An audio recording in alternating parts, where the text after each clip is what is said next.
dream. Okay. 3, 2. Hey everyone. There's still old art here. Hi everyone, and welcome to today's episode of the Webcomics Hubcast, episode 9. I just hit my microphone. Episode 9 probably is episode 9. I stopped tracking episodes the other day.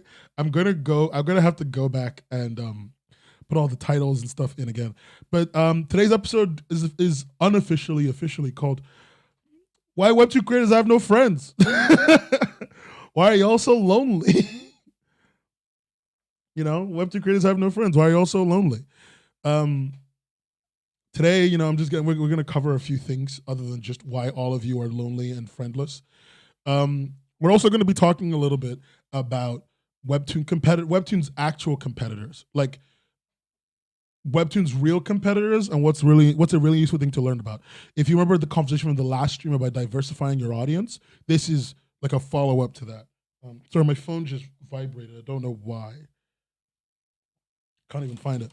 Anyway, and finally, we're going to talk about the Eisner Awards and some leftover other topics that I've got going on in the noggin, you know, and whatever comes up. But I do have a genuine question for you before we go on. Do you guys find it hard to make friends as creators, as webcomic creators, as artists, as professional or semi-professional artists? Do you find it hard to make friends that are also comic creators, semi-professional artists, amateur artists even, you know? We can, from Hola Femi, Femi, why? We can all be friends with each other for real. Femi, we can all be friends, but like, we're not.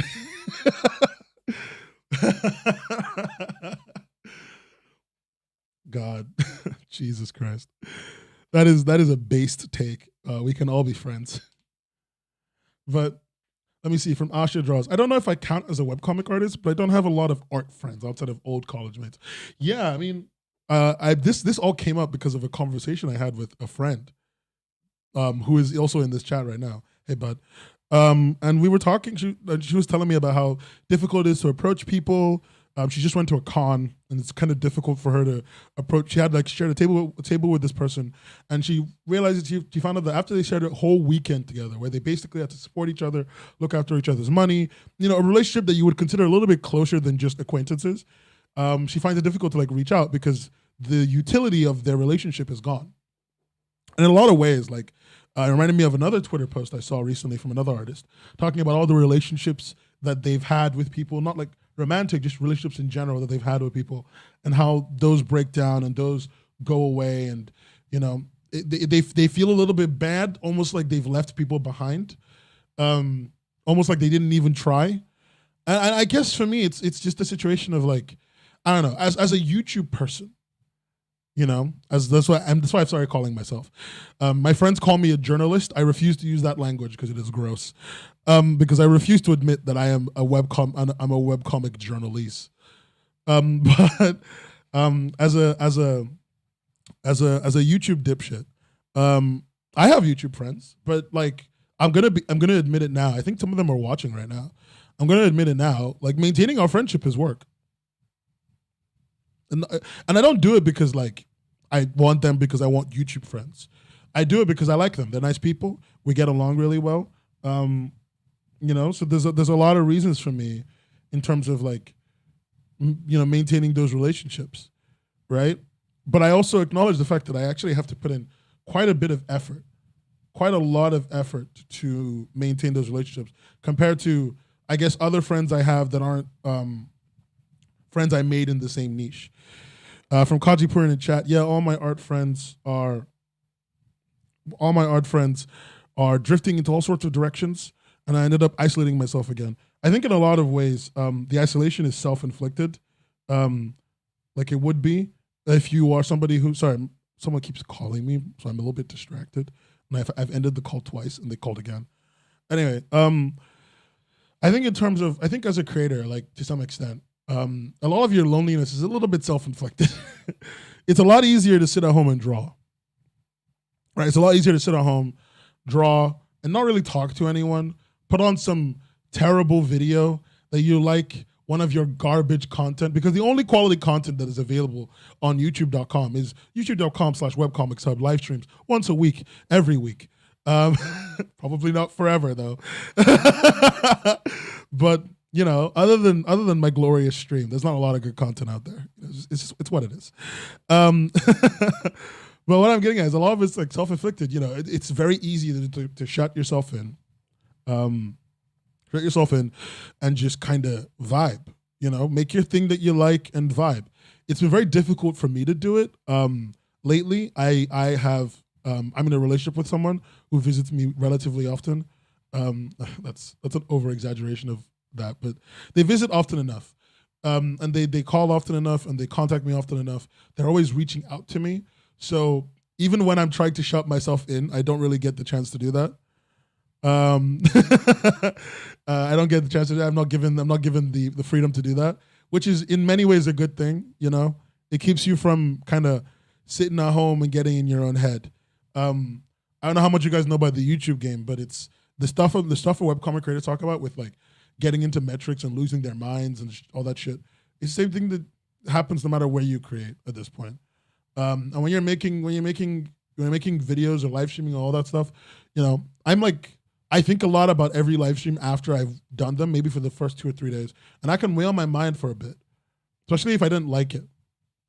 Like, I didn't like one of the recent episodes, and you know, it's on my mind all the time. And because I'm creating in my own home, I sit in my home, and I feel bad about some of the things alone in my little room. So you know, I get the mental state, the space. Where you are as a creator, you kind of just tend to lean towards being this inside your own room kind of shut in. Salty Cryptid in chat says, we can't sit at home and draw to the Webcomics Hubcast trademark. No, you got to go outside and touch some grass. And from Kaji Furin, I need the same type of person. A person who can like pull you out of it and kind of contact you. I think creators in general have this problem because I think one of the other problems I've noticed, a lot of creators don't really have good or healthy opinions as to what is like a relationship with another person.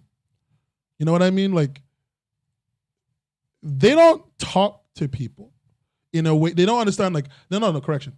They don't understand like that an online friendship is a real friendship. A lot of them don't fully get that. Most of them do nowadays, but a lot of them don't fully see it like that, right? They see an online friendship as an online thing. They don't see it as something that they can advance. They think it's dead where it is in the water. And I'm just like, you know, it's as real as a physical one. It's the same fucking thing in a lot of ways. And I think for them, that's where a little bit of their loneliness comes from. The perception that their online relationships with other people or their temporary short-term relationships with you know, with creators on cons or all that stuff, aren't as meaningful, which is confusing to me. Like, they are, right? Like, I don't know. Do you all disagree with me? I think they are. I think all of those relationships are as meaningful as each other. Luckily, all my friends have been online since high school, so it's not too bad. Not a lot of art friendships though. Known most of these clowns since 2016. Yeah, I get that. It definitely is real. My best friend and I's relationship started online. It didn't feel like an online one after a bit. Yeah, it just stops feeling like that. It becomes very real, it becomes very serious, it becomes very important to you. It means that you make decisions around it like you're making ones around friendships you'd have in real time. And that's good. You know? I think for a lot of artists, having that little like reevaluation, right? And then the second thing is, if you're trying to just make new friends as an artist, I think another thing that's a really nice discussion to think about is like, if you meet someone at a convention or at an event or whatever, like, feel free to contact them, right? Like, you don't need to think, I don't know. You don't need to think that you're suddenly in a position where you can't. I know it's difficult to like talk to new people. I get it. I hate talking to new people all the time. You know, like, I just had a conversation with somebody, like, I think today, about having to talk to new people and how exhausting it is and time consuming, and how once I get outside of a very small bubble of people, I'm always tired. So I think it's a legitimately exhausting thing to deal with, but I don't think it's impossible to like get past. What's Asha talking about? I think it's the intent behind how those friendships start. Does it matter how they start? Does it matter how they start? One of my better friends is somebody who I'm friends with because oh God, something just fell down. One of my better friends is something who I'm friends with because I needed a contact to talk to a creator for the podcast. We kept talking. We hung out a little bit more. We're really good friends. We're decent friends. I know his sister. She sent me a postcard this Christmas. Like, I think we're pretty good friends. You know? And I feel like to some extent it's also acknowledging that like you can just reach out to somebody. You can just reach out to somebody in like that selfish way where you want something. As long as you're upfront about why you're doing it, I don't think they'll ever be mad at you. From Dede, oh hey Dede Shika. How do I say that name? I hope I didn't say it wrong. And hello, Semi Enigma. There's certainly a level of business professionalism, competition you have to get over, especially when a lot of people are wary about using others as stepping stones. From Samurai Flame. Yeah, I mean, I get that. I get people are wary about that, but like, I'm gonna say something really fucking weird. What's wrong with being used as a stepping stone? Like, genuinely, what's wrong with being used as a stepping stone? I'm really thinking about this one, right? Like, if someone messages me with the intent of using me as a stepping stone, and they messaged me and they told me up front, bro, like, I just want you to know that I'm just messaging you because I want I'm just messaging you because I want to get on your podcast. People have messaged me like that before. And I'm not actually mad at them for doing that. Like, it's different if you fucking message me every 10 minutes about it. But if you message me one time and you're like, hey, bro, sis, you know, you come up to me, you're like, hey, sis, you know, can you let me up on that in that podcast business? Yeah, I'm gonna listen to you. I'm gonna think about it. I'm gonna look at you. I'm gonna examine you. Every single person who's ever sent me that message, I have listened to. I think you shouldn't pretend to be their friends. I think the pretense is the problem. You shouldn't pretend to be someone's friend because you want to get that connection. Just be self-serving. Like, I respect you if you're self-serving. I respect that. It's the hustle. It's the grind. It's the grustle. You know, grind plus hustle, grustle. Right? It's a new level. And like, if you want to be a good grustler, you gotta for real just be able to admit when you just want to use someone to get something you want. Let's see, from Kaji Purin, I'm just reading some chat. Kaji Purin, Nen likes being stepped on. New character lore. I don't like being stepped on. I do the stepping. Hello, Sony Nakamura. Nice to have you around, bud. From Asha Draws, using someone as a stepping stone and then abandoning them after you got where you wanted to is the issue, I think. And from Johnny West, I guess the general concern is about the genuineness of the relationship. Like, a lot of people won't be upfront like that. Yeah, no, I think you're right, Ajani, and I think you all got a point, Asha. Like, I'm sorry, I'm catching up to everyone's messages, but to some extent, like, bro, like, you know, I understand everyone's not going to be upfront, but I think the solution here isn't being mad people use you. It's about being straightforward and trying to elicit that upfront response. You know, wheezing from Samurai Flame some more. Yeah, but if they come to you and they say that, would you still want to be friends with them after all? Or would they have the impression would you have a impression that they're a grustler? Listen, like, look, I respect grustlers, all right? I respect grustlers for real. You know, it's the Sigma grind set, right? I respect the grustler. And like, if they come up to me and they message me and they're like, I want something, and when we're doing that thing that they want, oh, by the way, it's grustler with a T. No, not double S. But when they come up to me and they talk to me and they're like, I want something from you. And then, like, you know, we hang out, we're doing that thing, we get along. Like, I'll make friends with them. I would make friends with them, you know?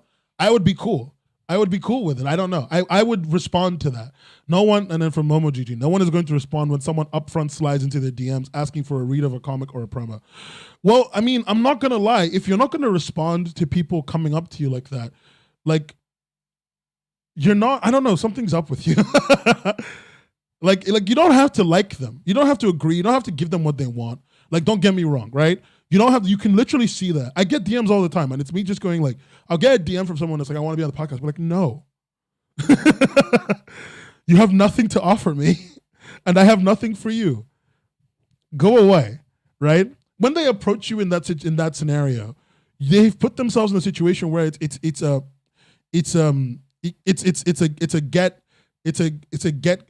give and take, right? It's a give and take. And when you're in that give and take situation, you're allowed to act like it's a business deal. There's nothing wrong with that DM. I 100% don't believe there's anything wrong with that DM. I don't believe there's anything wrong with responding to that DM negatively or positively, depending on what you want in that moment. If a creator of equal size to you comes up to you and is like, hey, dude, I like the thing that you make. I want us to do a shout out on each other's comics. I think you'll like my stuff. Right? Because it's like a thing I think that I'm not communicating effectively. I have an idealized version of how you communicate with these, how this creator would send me a message, right? Like, it's not someone just coming up and being like, give me a promo, but I mean like somebody coming up with a little bit of zhuzh, you know, a little bit of mushuga. You know, they show up and they're like, hey, I like your work, because they genuinely do. Most people who message you don't just see your number, they do like your work. And I'll be like, I like your work. I like your work. I like the thing that you make. I think you'll like the thing that I make. You know, let's do a cross promo. Let's do a promo. I think our audiences will get along. Like, I think that's a reasonable thing to do. I don't think that's bad. The way I've defined it, the way I've explained it, I don't think that's bad. And I think it's a good way to make friends, good way to make connections. I don't think there's anything wrong with doing that, as long as you do it with that kind of respect. From Asha, it's like a kind of like a bot. It's kind of like a bot-like and spammy. I get that. I get why people don't like it. I just don't think there's anything wrong with it. Put me in, coach. I can bring so much to the podcast. No, you can't. I mean, Cheese, you already bring a lot to the podcast. You're one of my patrons. I can't really say no, you can't when you're one of my patrons. From Samurai Flame, what I'm saying is a lot of artist relationships are one foot in the professional business contact zone, and it takes more conscious effort to actually befriend them past that. Yeah, no, definitely it takes more effort. I do think that, like, I think if the person is interesting enough, the effort is totally worth it. Like, I don't know, when I make art, when I make creator friends, art friends, and all that stuff, like, the people who know me know that I fucking hate making new friends. It's too much fucking work. I absolutely loathe the effort it takes to make a new friend. But I make new friends on occasion, and I make them entirely out of, this person is interesting. Like, I think to some extent that little bit of like I do a lot of work with people I don't like, but like don't really like too much. But in the end of the day, the people I still talk to afterwards is because they're interesting. I'll give you guys a little bit of a bit of a reveal. So I'm a Webtoon influencer. How, for as useless as that fucking term is, I'm a Webtoon influencer, and when I became a Webtoon influencer, they dropped all the influencers into a Discord server. All of the influencers into a Discord server, and it fucking sucked. Like, I'm gonna be real with you. There are like 42 people in that chat, and most of them are boring. Not their fault. Their job isn't to entertain me, but most of them are boring. But our entire relationship is like, all of us being in this community is entirely a relationship of give and take, right? When we all joined that give and take environment, some of them were really interesting. So after a few conversations, a few watches of other people's content, we hit each other up. We made a community. We put ourselves together. We made a community. And we make stuff together. You guys have seen some of them on the stream. 2 of them were on my last watch party stream, and a few of them are gonna be on the next watch party stream, because they're not only were they people I could work with, right? I put that extra effort in because I noticed that they were interesting. They were entertaining, they were funny, they had a lot going for them. That's what I want from somebody who I actually want to hang out with. And I put that time in, and it takes work to fucking maintain this relationship, but it's worth it, because like, I like them. And eventually it'll take less work the longer it goes. You know? I hope they never fucking hear this. I hope none of those bastards hear this. I swear to God. I think one of them is in chat right now. I don't know where the other ones are, but like, I'm hoping. I'm hoping none of them know that I said all these nice things about them, because they need to keep thinking that I don't like them. Webtoon does have influencers. All I want is for someone to look at my characters and go, "This dude is weird. That's great. I want to be his friend." Kaji, that's how it works sometimes. Oh, Asha, you want to be friends with chat? Sure. I'll be friends with you.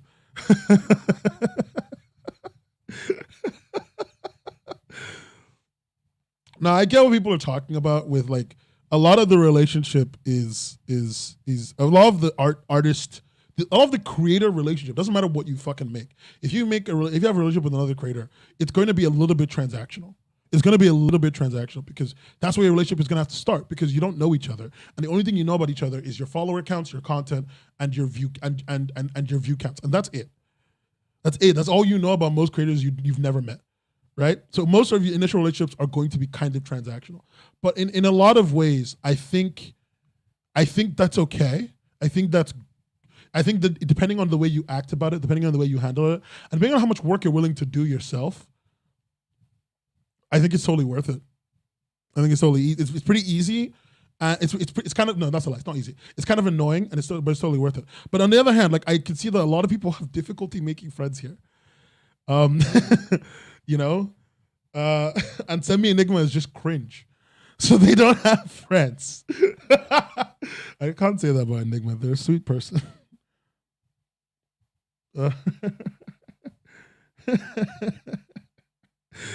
I just got a DM from my partner because I said Grustler earlier. I've been saying Grustle in the house with them for about 2-3 weeks now, so they've been struggling.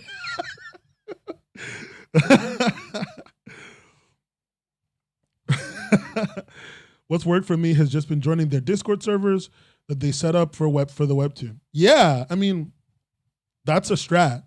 Join the community and talk to people, and I think a big part of it, you know, there's one good community for you to join, the Webcomics Hub community on discord.webcomicshub.co.uk.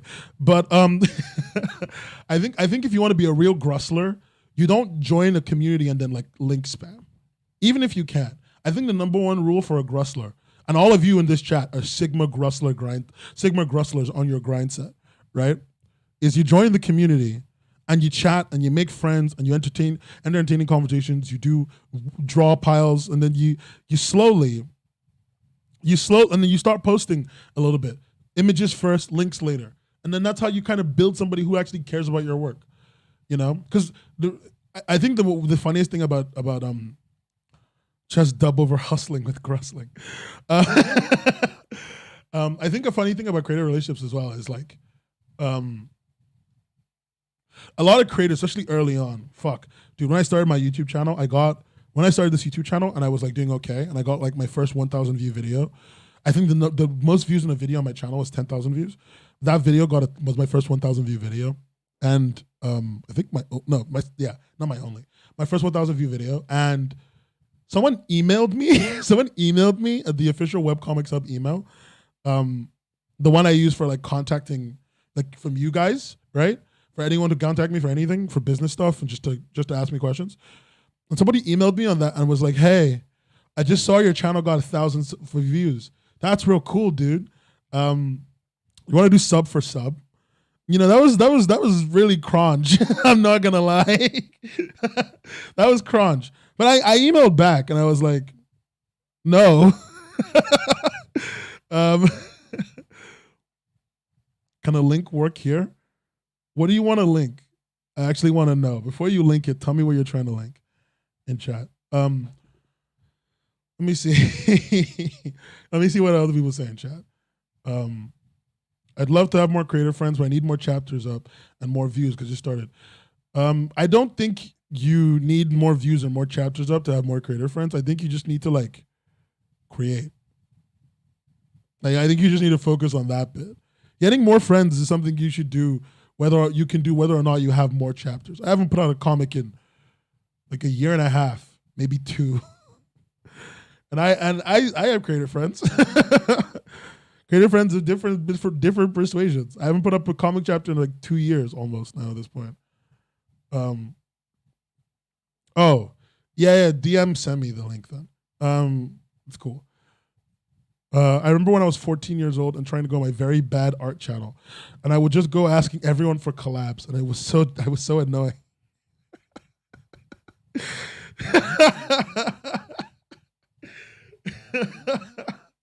I almost feel bad, but I don't.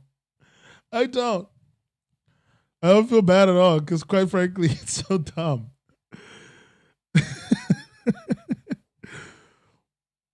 That's so PTSD inducing. That's some snafu shit. Yeah, I know what you mean. It's fun talking about comics. I don't know. Samurai Flame had some really strong points earlier, and I wanted to know their thoughts a little bit more on this topic. If you have any more thoughts, DM me. I'm in the Discord under the same name. Yeah, the childhood trauma of trying to make friends as an early creator, just DMing people, read my stuff. The emotional pain that causes. I don't know. In general, I understand the problem with the transactional relationship, the transactional nature of creator-creator relationships, but I don't know. I feel like I don't think it's too difficult to enhance a creator relationship to being like a friendship. But I do understand that it's awkward because you're always a little bit worried about how to approach them. And for me, what I do all the time is I just approach them like I normally would. I approach them the way I did when we started talking. Hey, Corks. What a great conversation. What a great start. But I approach them like I did when we started talking. The way I talk on this stream is the way I'm going to talk to you guys if I talk to you. If I ever talk to you in a voice chat or in a text chat or whatever, the way I talk to you on the stream is the way I'm going to talk to you guys. Because it's a lot easier to talk to you guys like that. That's how I move. That's how I move. You know, I'm a Grustler, and that's just what I do. From Samurai Flame. Funnily enough, it's easier to make friends that aren't in the same field as you. Yeah, because I think to some extent, they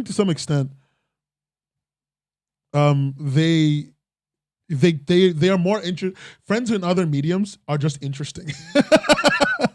Like, it's why I make YouTube videos. I literally was like, I want to have more art friends. I can't keep making art. And then I just started making YouTube videos instead. That, and because I'm a huge fucking nerd. That's why I'm on YouTube, guys. Those 2 reasons. From Asha Draws. I was in this cover community on YouTube. And I understand the pain, Kaji, 13-year-old me. 13-year-old me was DMing people for cover collabs. Makes me want to bury myself. Oh my God, that's so much pain. That's so much pain. I'm so sorry, buddy. And then from I think if honestly, I think the number one rule is if you want to make friends that are creators, like, make friends who make shit that you like. I think you gotta approach making friends in this industry the way you approach making content in this industry. Being aware of the fact that most of your relationships like most of your comics or content that you produce, will achieve very little and reach very few people and not do very well, quite honestly, especially the first couple ones you have. You know, you might get the occasional runaway one, but most of them won't do very well at the beginning. But as long as you maintain the relationship, like much like the comic, because you care about the relationship, much like the comic or the whatever content you make, it will probably be fine. It'll take a while. It'll take a lot of work, take a lot of love, take a lot of resetting and rethinking the way you want things to work. But it should work out. It will work out eventually. And you should never think the people who make stuff you like are too cool, because they don't think that they're cool at all. So that's just wasting your time. Like, if you think I'm cool, something's wrong with you because I think I'm a fucking nerd, and there's nothing good from this relationship. So like, curb your enthusiasm, I guess, is the best way to think about it. Curb your enthusiasm.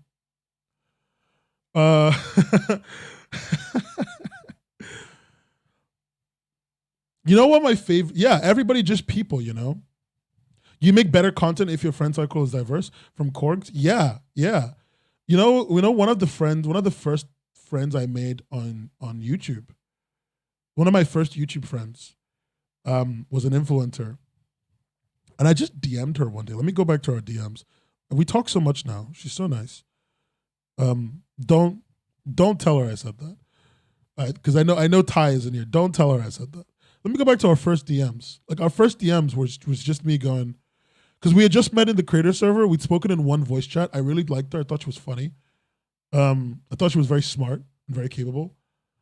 And our first DM was like, I think I sent her a Gianni video. Yeah, I sent her, no, not Gianni.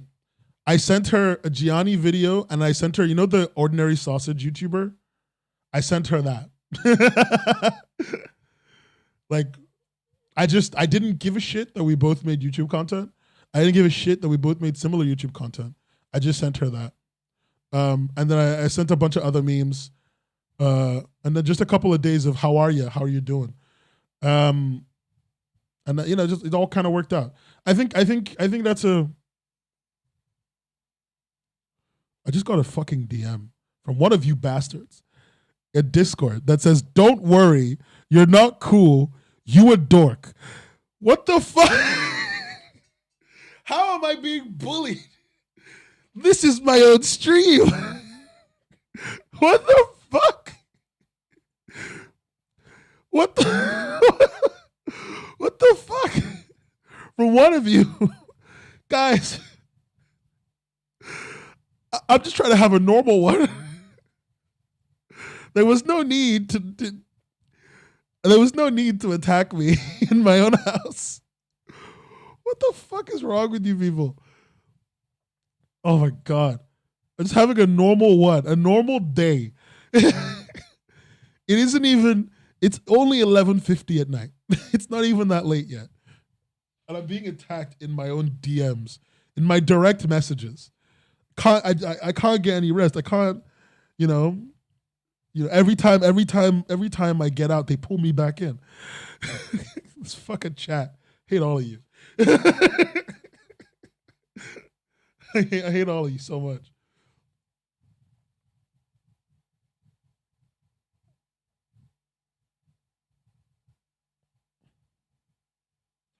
Okay, cool. That's some stuff I'm researching. Cool. Sorry guys, I just got distracted a little bit by a research thing that got DM'd to me. But yeah, I can't escape the bullying. I can't escape I'm out here, I'm on my Grustle, I'm on my Sigma grind set, and I'm being attacked. What the fuck is this? Anyway. Yeah, so that's like the whole friend conversation. I don't think there's too much to say about that. I think it was kind of interesting. I think as a general rule, just like, guys, be fucking chill.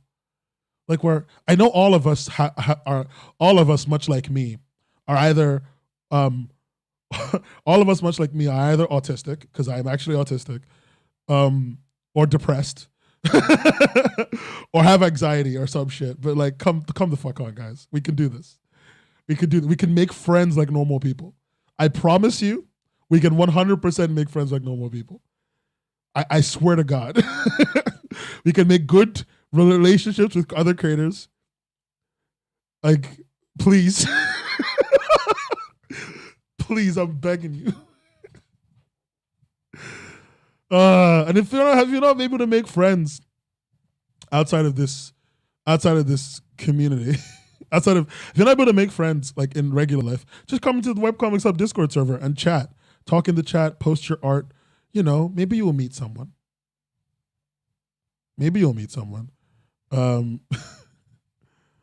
Okay, cool.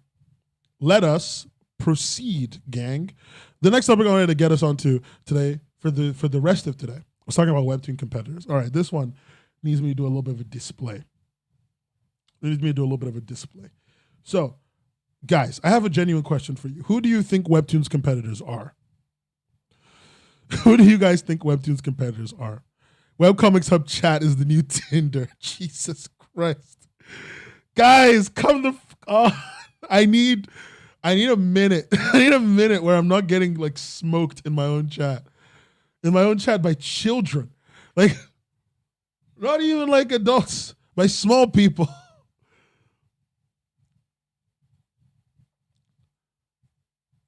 Getting smoked in my own chat. Like, what is this? Whatever.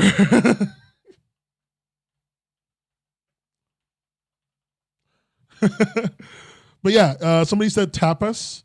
Tapas.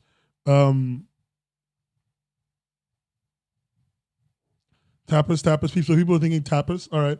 What do the rest of you think is the web? What do you guys think a Webtoon? Inker. Olafemi, you use Inker? You use Inker? You're the only other person I've met that uses Inker. Are you like an OG manga rock sub like me? Like a lifetime sub like I was?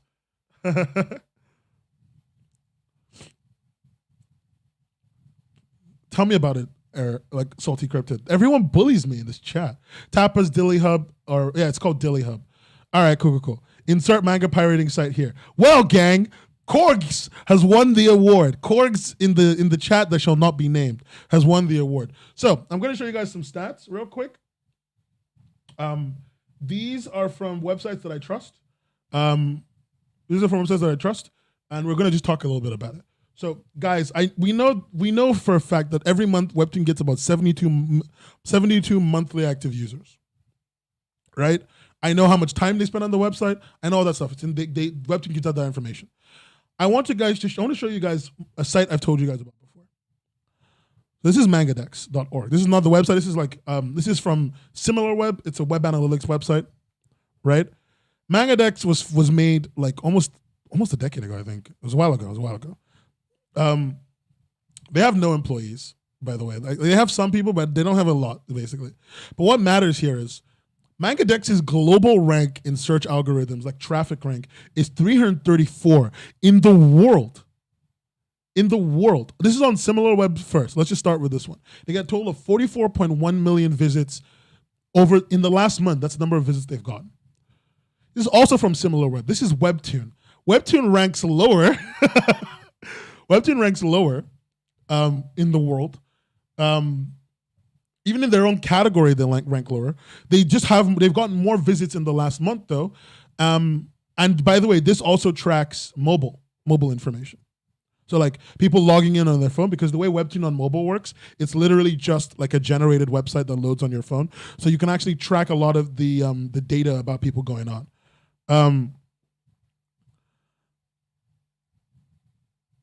I should just connect the two of you so you guys can stop mentioning this in my chat. Okay. Anyway, let me focus. Webtoon does this. Webtoon only gets 64 million views a month. So just wanted you guys to see something. MangaDex is a manga scanlation uploading website. Like they let anyone freely upload. But their whole thing is that they're a scanlation uploading website. That's what they are. They are ranking with one of the biggest multinational powers in the fucking world. Right? And let's use a different stat. Maybe I've got some fucked stats, right? Right? So this is SEMrush, a different service. They put MangaDex about here. They put MangaDex's visits in the past month or so. I don't want to log in. At about 292.6 million. So I think it's counting even repeated visits, not unique visits. Sorry. Last 3 months is 292.6 million on average. This is just last month. Yeah, over the last month of June, 292.6 million visits. So they're counting double visits. They're counting visiting different pages. It's a big enough, it's a number that still matters. And the average time people spend on the website is about 20 minutes on MangaDex. Webtoon has 240 million visitors, right? People who visit Webtoon, don't leave. So see that thing that's called a bounce rate? That number is called a bounce rate. Bounce rate means the people who come in and then follow a link to leave the website, right? MangaDex has a 70% bounce rate. People just leave a lot. Not because they're not staying, but because, a creator has a link off that takes you off of the page, that kind of thing, right? Maybe to go to a Patreon or something. Webtoon has a very low bounce rate. Webtoon's average visit duration is almost an hour, right? And they're just climbing up in usage. But I want everyone to kind of see this and understand, like, Webtoon, the service that is a multinational, multi-million-dollar organization, is trading blows on almost equal footing with a bunch of horny anime fans. Don't get me wrong, very, very competent programmers who are horny anime fans, but horny anime fans nonetheless, right? That's what they are. Love them. Facts remain. And I'm bringing that up to be like, it's not just this website. There's Batoto, which is a lot older than MangaDex and a lot more story. There's Manga Reader and all that stuff. I'm coming up to be like, look, the future is now, old man. We can't continually rely on Webtoon. I've done a lot of looking at the statistics for websites like Batoto and other things through different services that would allow me to do that. And I've seen that, like, Webtoon gets a lot of viewers that spend a lot of time on the app, but we already know that a lot of those people are funneled to the front page. We know that as a fact. So Webtoon's transference in terms of transference of users from entering the web page to your content on Canvas is like very low, right? But websites like MangaDex, or Batoto, all the other manga sites are equal opportunity spaces. They run on a YouTube-like algorithm. And if you guys have never seen MangaDex, I'm just going to show you right now. They run on a YouTube-like algorithm. Like, they literally have a space. This is the front page of MangaDex. You open it. There's a bunch of seasonal comics that are really, really popular up here, right? And then if you scroll down, this is latest updates. This isn't hidden or kept away. This is front page. Every single thing that is uploaded, the newest stuff that's uploaded is shown on the front page, right? People come here. People look through this. I look through this sometimes every morning. People look through the latest updates just to see if there's anything new to read. As I said, it's a very YouTube environment. It's got a lot of problems, other problems, but it's a very YouTube environment, a very YouTube kind of space, right? You come in there, and everyone is given an equal opportunity to catch the eye of a reader. They have an advanced search algorithm. They've got a random comic recommender. And that's not because Webtoon is oversaturated that this isn't there on Webtoon. That's the reason why this isn't on Webtoon is because Webtoon doesn't want that. Webtoon's idea for how it wants to run the platform is very much focused on the top 5% of people they can make money with, and everyone else can go get fucked. That's their business model, and that's what it is. Webtoon is very much not oversaturated. Like, I cannot say this to you enough. Webtoon is not oversaturated. Webtoon is, like, it's kind of saturated. It's got a lot of people on there, a lot of creators on there, a lot of content out there, but it's not oversaturated. There's not too many people. There really isn't. The major reason why no one's finding you, no one's seeing you, is because of the way Webtoon puts out and recommends you. And if you don't believe me, I want you to open the app on your phone now. Make sure you're not watching this stream on your phone, because if you are and you leave, I'll be kind of sad. But if you're watching the stream on your phone, get your friend's phone and open your phone, go to the Webtoon app, and I want you to scroll until you see your recommendations. And I want you to tell me, if you're looking at your recommendations right there, I want you to tell me how big it is on your screen, how much space it takes up, how easy it is to skip. Because I'm going to be real with you, as a designer, it's very easy to skip. It's very easy to not even scroll down. MangaDex has a mobile version of their site, and they've got lots of ways for you to access their site. And a lot of it is just looking at new, latest content. It's pushing new stuff to people, whether it's popular or not. Webtoons could get away with having more ads on their site and running a system like this, but they won't. I mean, Webtoon's phone app has like tons of ads. It's so fucking terrible. I hate, and it's not like ads for like selling me stuff. It's like their own in-house ads. It's very annoying. I hate when I open an app and there's a full screen ad that takes up my entire fucking screen. Anyway, but what I'm getting at is the environment in which you are YouTube recommended like that does not exist in the comic space as of right now. It's not a real thing. It's not a real thing that exists. It's not a thing that is real for any of us. Like people like to call Webtoon the YouTube of comics. It's not. The Webtoon is a walled garden. It's a walled garden. It's literally, an Attack on Titan. Right? When they talk about like how the districts are set up and shit, and how like there's the giants field and the humans field. And like there's the first wall that got broken. I think it was Wall Rose. Yeah, like Webtoon. If I think I found. Oh, I found it. Okay, I found the image I want to look at. Okay, guys, I'm gonna do this. We're gonna use this as our analogy for the day. Check this out, guys. Right? Check this. Inside here, right? In there, inside Walsina is like the top of the top of the top Webtoon creators, right? Like inside there is like Unordinary and Friends, right? That's who is inside the Walsina space. That's who's there. The place with, oh God, I'm making like a little thing and I can't find it. The place, okay, cool, Juan Maria. The place with what'd you call it? The place inside in the middle, right behind Walsina, is fucking Unordinary and Friends. And that's nothing wrong with that. There's nothing wrong with that. I'm not here to be salty about that shit. And if you're here to be salty about that shit, this is the wrong place for you. But like, that's where they are, right? That's where they are. They're in there, inside Walsina, right? All of us, if you look, and the place like inside Wall Rose, that's just feature creators in general. The place called Wall Maria, the one that the anime opens with, oh, by the way, we all got attacked. Wall Maria got broken and we all got fucked.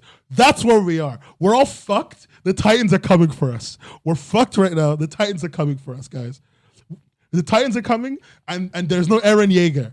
There's no Eren Yeager. Unless Eren Yeager is me, what I'm saying is I'm the original Titan. I am the Titans.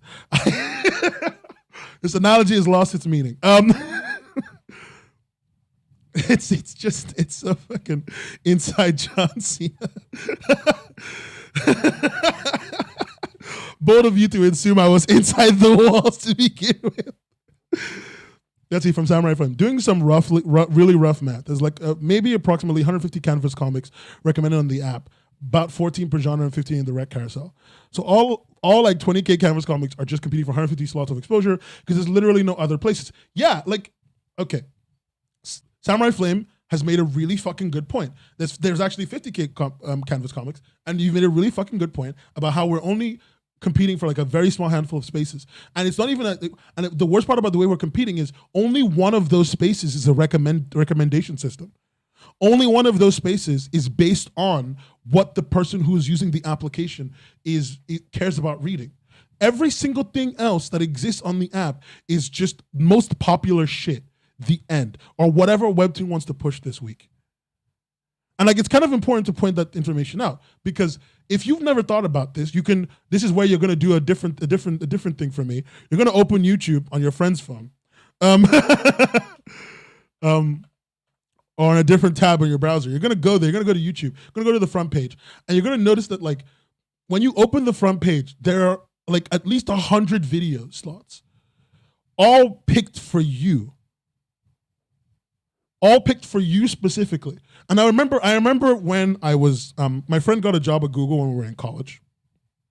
And when we were in college, we were learning about algorithms and stuff like that. And we were talking about YouTube algorithms, and we were talking about the Google employees. And it was explaining to me why Google spends so much money on like the algorithm to make it recommend content to people. And he basically pointed out to me, he was like, people don't want to read the same 10 things. They want to show up and find things that are tailored to them. They want to feel like when they're having a viewing experience, it is special to them, right? And sometimes you get it right, sometimes you get it wrong. But as long as you're at least trying to get it right, people are willing to always give you a shot. If you never are trying to get it right, if you're never even attempting to get it right, people will stop giving a shit. It's why a lot of like Webtoon's audience, especially now as the audience numbers are beginning to dip to some extent. And I'm really waiting for that next earnings report. But as audience numbers are beginning to dip for a bit for every single company, Webtoon is going to experience a really big crunch where like they're going to lose a lot of readers because these people now have other things to do with their lives, and like they're not happy with the fact that when they open the app, there's very few things that are tailored to what they care about, and they have to work so hard to find what they want. And working hard is not what readers want to do, not what users want to do ever. From Samurai Flame, yes, those 150 slots are also handpicked rather than algorithm or tailored to you, which sucks. It just isn't good. It's best to advertise your comic yourself. You can advertise your comic yourself. Advertising your comic is doable, but I want you to know that advertising is complicated and time consuming and can work. But a big way advertising works is by having a way for is by having certain things that make it easier for users to see a video, see a piece of content, and then like easily access it on their app, on their server, on your service. I don't know, it's a thing. And you're right, Sammy's also making a really good point. This isn't just a Canvas problem. It's like 200 plus active ongoing originals are also competing for 10 banner slots daily, which is fucking ridiculous. You would think, and I'm gonna do something very unconventional today. I'm gonna praise Tapas. I want everyone to remember something. Even though I'm gonna praise Tapas, they're still shit. Anyway, you would think like Webtoon would use the 2 brain cells that they've got fucking going on. So if you go to your friend's phone again and you open Tapas, right? You open the Tapas app and you'll actually see something really interesting by the way Tapas lays out its app, which is actually very well done. Tapas has 2 tabs. They've got a tab for all the shit that they're trying to sell you that you don't care about. And they've got a community tab, which is just exclusively non-featured stuff. And it's got as much room as the featured stuff room has. And when you open it, it's actually, I shit you not, it's really nice. I love the way it is. They've got a banner system that they choose the banners for. Everything else is trying to like, they have like event-based comics so they can advertise things to you. They've got, they try to show you all the niches that you might care about.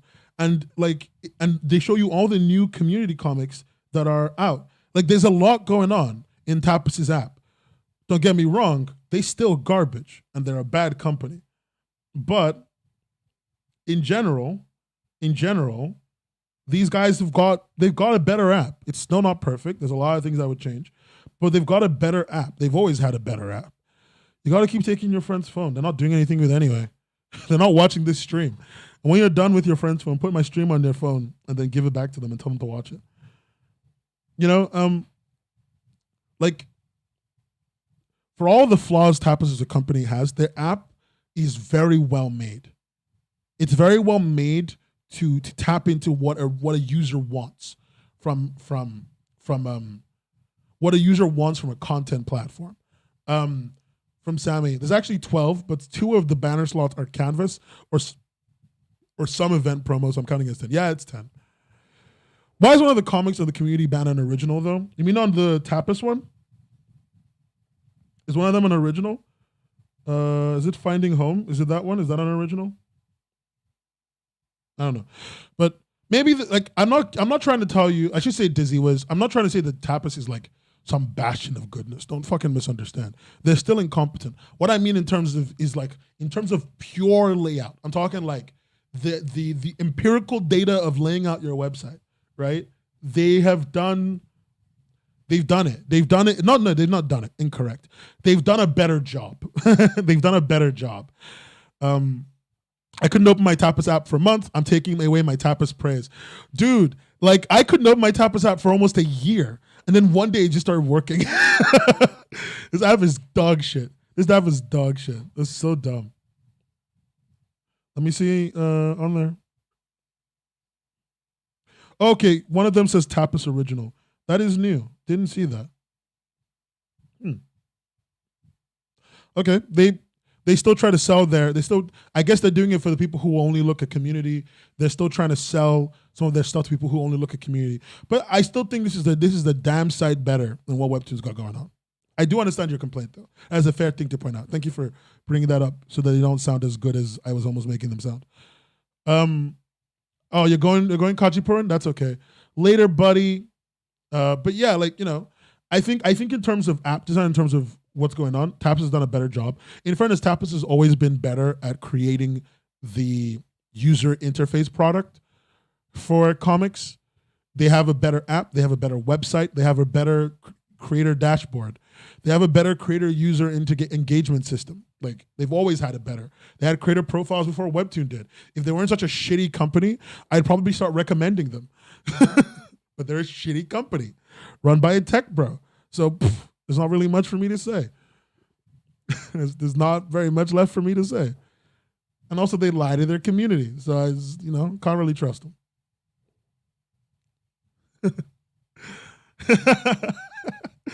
I just realized how like rough that sounded. Tapas isn't older. Tapas isn't older than Webtoon. Unless you mean like when they started out.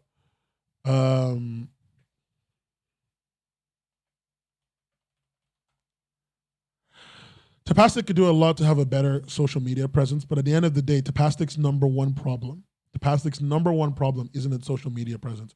It's the way that they treat their users, is their creators, is the way that they've treated their creators. It's the way that they don't communicate with their users. It's the way that they are willing to openly lie to our faces when they know that their decisions affect the way our bottom lines. It's a lot of things that are wrong with Tapas. There are a lot of really nice and lovely people there in many ways. I don't say that as a joke. But Tapastic's willingness to lie, Tapastic's willingness, and their parent company, Cacau's willingness to exploit everything for money makes them very, very undesirable. That's genuinely it. And yeah, they're tech bros. They're tech bros. Like, their owners are tech bros. They used to be a site. Their whole thing back in the day was stealing people's content, uploading it or something. It was really bad. Nowadays, they don't do that, but they're somehow less interesting. A lot of really creative and wonderful people have made stuff on Tapas. In fact, I would actually say more creative and wonderful people have made stuff on Tapas than on Webtoon. Like some of the people I respect the most as creators have made stuff on Tapas. I don't say that lightly. I don't say that very lightly at all. But when it comes to the actual service, the actual platform, not very interesting. Not a place I would tell new people to go to. But it's not really something, I can't make the decision for most people because at the end of the day, it's not anyone's fault that Tapas, as a new creator, you come into the space, Tapas kind of sucks. Feels bad, man. Tapas doesn't have some of the restrictions, so some good creators use Tapas. Yeah, Tapas is a lot freer, they understand their ad system a lot better. They understand their audience a lot better than Webtoon does. They don't understand their creators at all. Wait, Luxiva, why are you going? Because I said Tapas?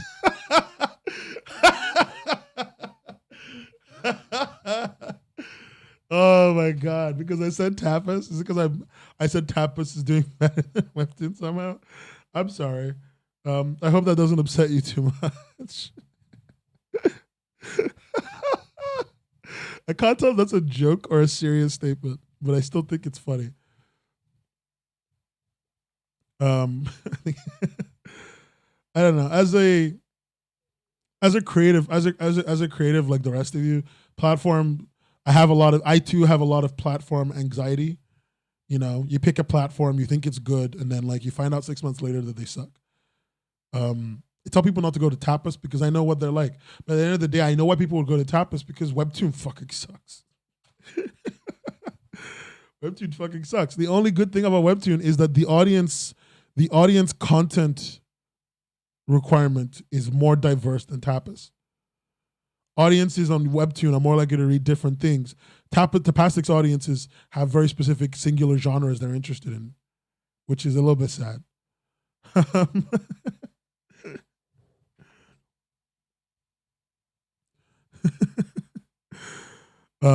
I don't know. I don't know. A lot of you guys are newer creators. I don't know how you guys found Tapas, how you feel about them. I would like to know, actually, since we ended up on this conversation point. How do you guys feel about Tapastic? How do you guys feel about using services like that? How do you guys feel about using services like MangaDex? Would you upload your content onto MangaDex? You know, I'm interested in knowing.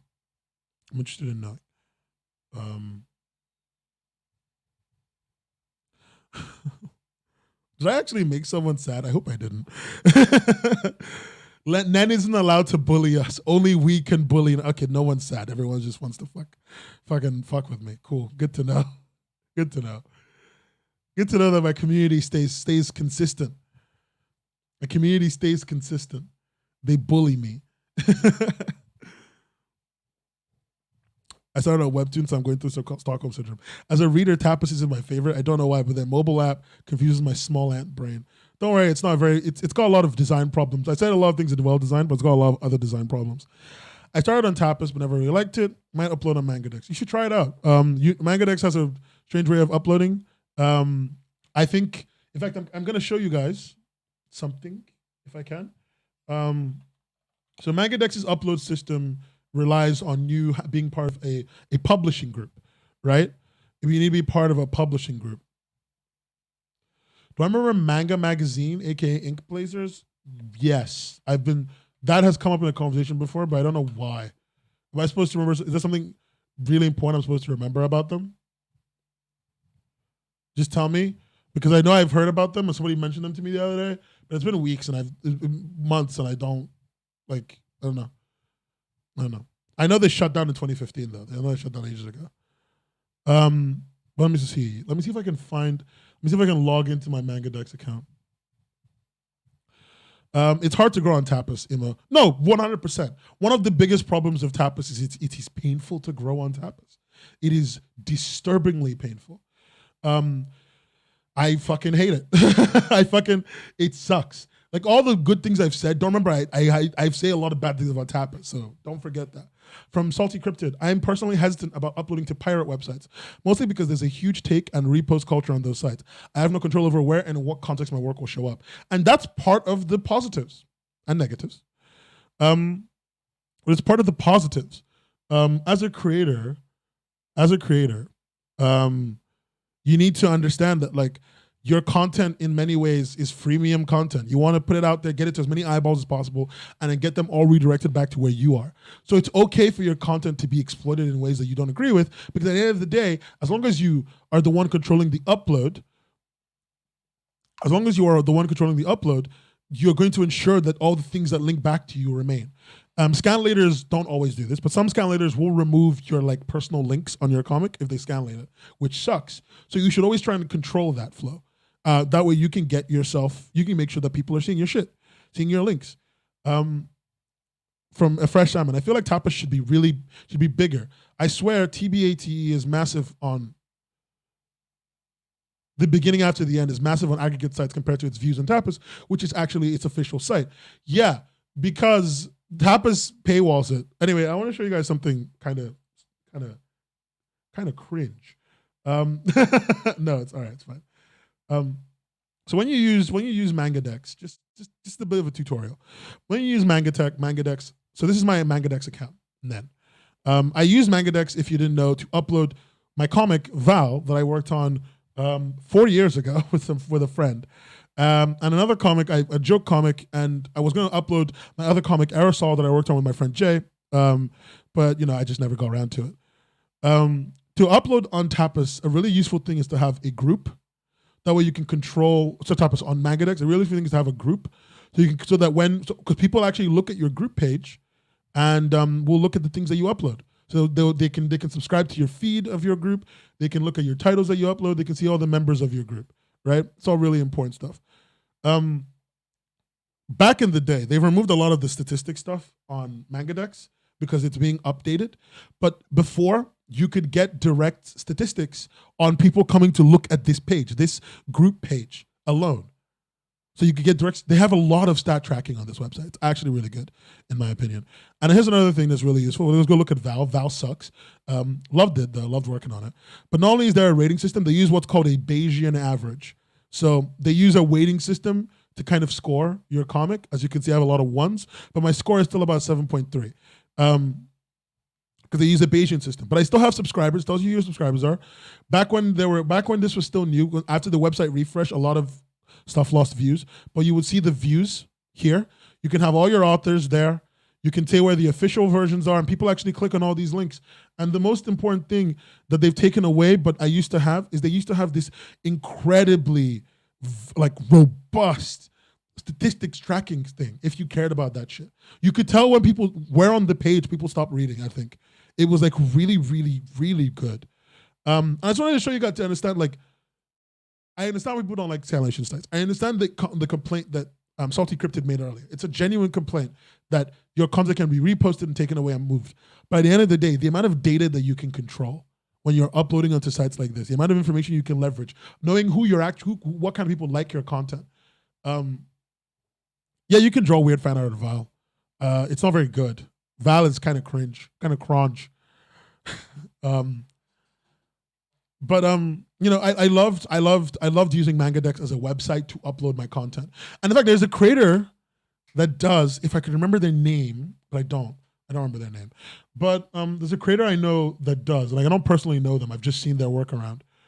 I think you can upload GIFs to MangaDex. Do not remember if you can. I'm not going to say you can. But I was a creator I used to follow. They made this comic about dragons, about dragon people, and they were a manga artist. They're just a regular manga artist uploading a translation of their comic directly to MangaDex because it's just better. Instead of fighting algorithms, fighting with people, instead of trying to get on these websites so you can get paid, you can maybe get paid appropriately for your work, uploading onto these sites in the volumes that you can manage with people that will go back to that if your work is good and is nice, will likely go back and give you money on Patreon, can be valuable. Merriweather did it, but not even Merriweather I'm thinking of someone else. I'm thinking of someone else entirely. Merriweather did it. And the value is a lot. And sometimes you won't get a lot of money. Sometimes you'll just get fame and popularity. And if you're smart and not a dumbass, you can really leverage fame. You can really leverage fame. I'm not telling you to aim for fame. I'm just letting you understand that,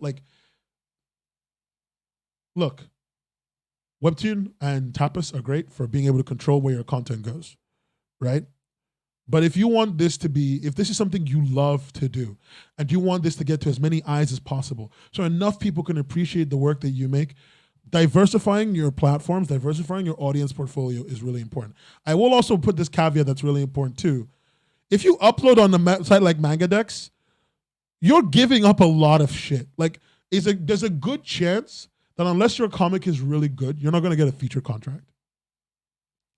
Just going to let you know.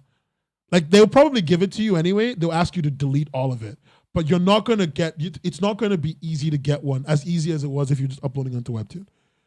But I don't think any of you fucking want one.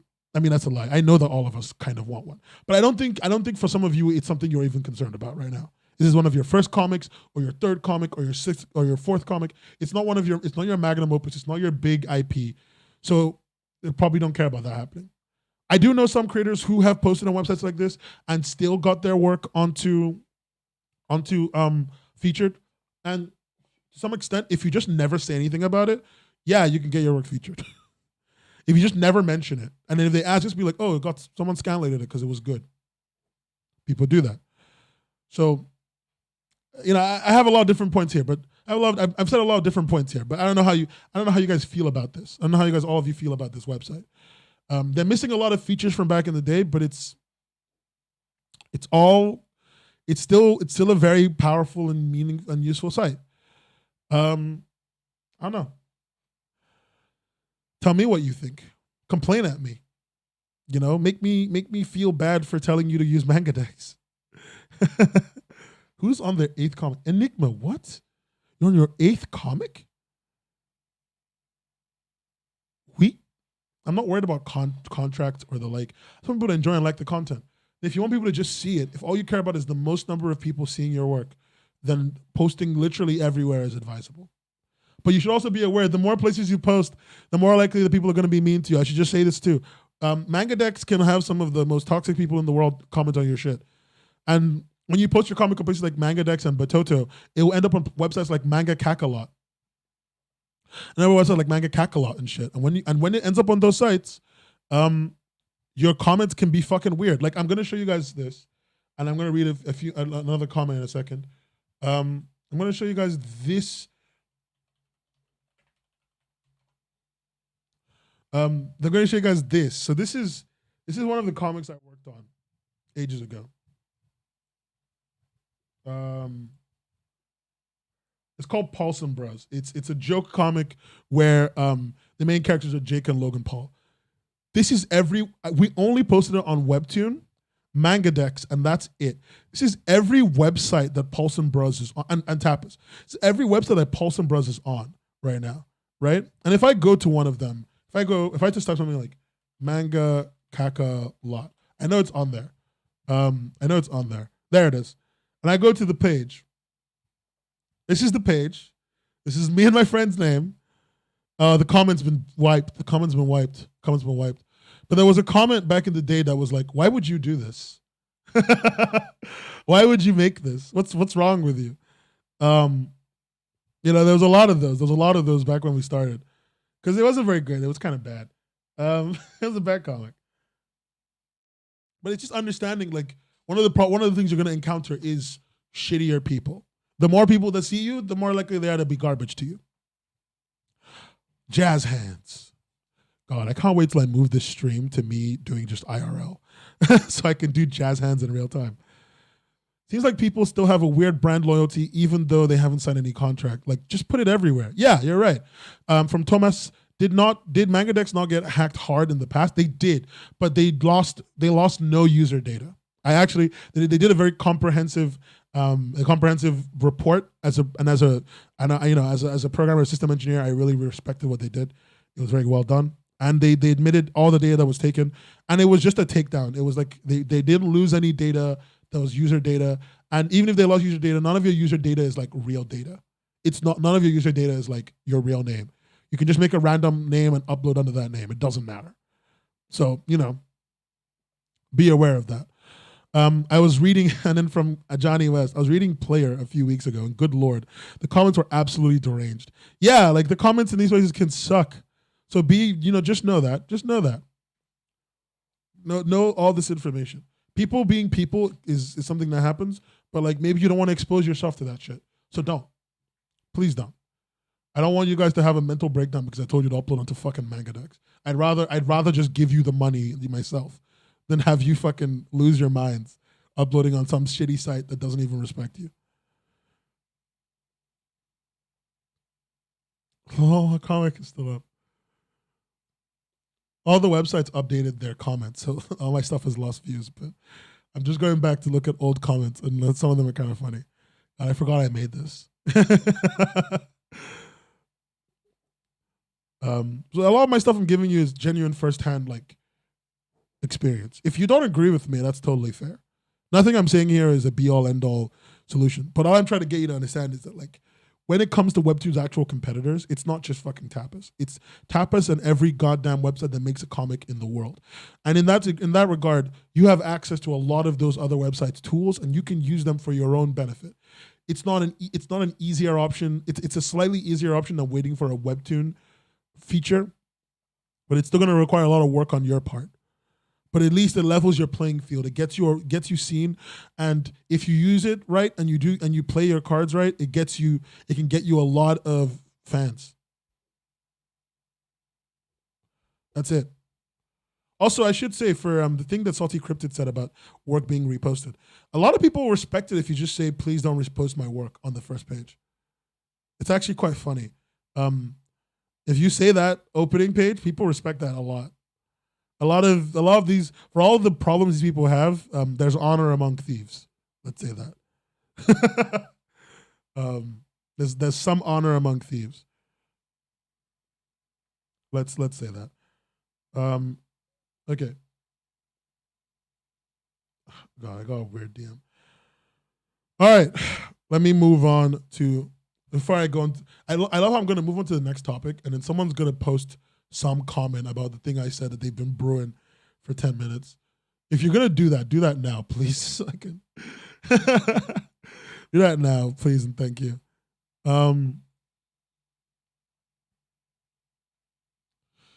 Cool. Anyway, the next thing I wanted to get to is the Eisner Awards. The Eisner Awards. Eisner Awards happened. Oh, honor amongst Grustlers. Indeed, there is. You know, all the Grustlers I know, there's so much honor between us. I'm a Grustler, if you haven't noticed. Sigma, on my grind set.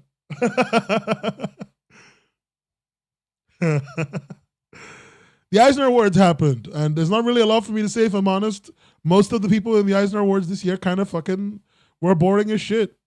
I'm sorry. I didn't care about most of your work. I didn't care. I cared about almost zero Eisner Award content. And if you don't know what the Eisner Awards is, it's like the Oscars for comics. It's like the Grammys for comics. That's what it is. It's literally like the Grammys for comics.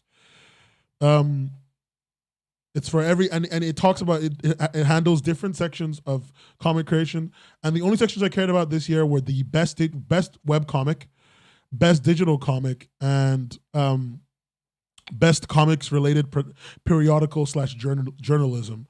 And I wanted to be clear that all the content that was in the journalism section was a lot of hard work, respected all of it, but none of it was any of the stuff I wanted to be there. For fuck's sake, the Essential Guide to Comic Book Lettering just came out, and they're talking to me about freaking fan-based press. Like I didn't care. But anyway, the thing that really mattered to me was best webcomic at the end, because everyone else was still boring, and the run was actually pretty tight. Lore Olympus, Batman Main Family Adventures, Isle of Elsie by Alec Longstreth, which is a comic that it's on its own website, isleoflc.com. It's cute. It's got black people in it, which is very uncommon for comics. I don't think I need to say that. I don't think I need to tell you that, but it's true. And it's a sweet little story.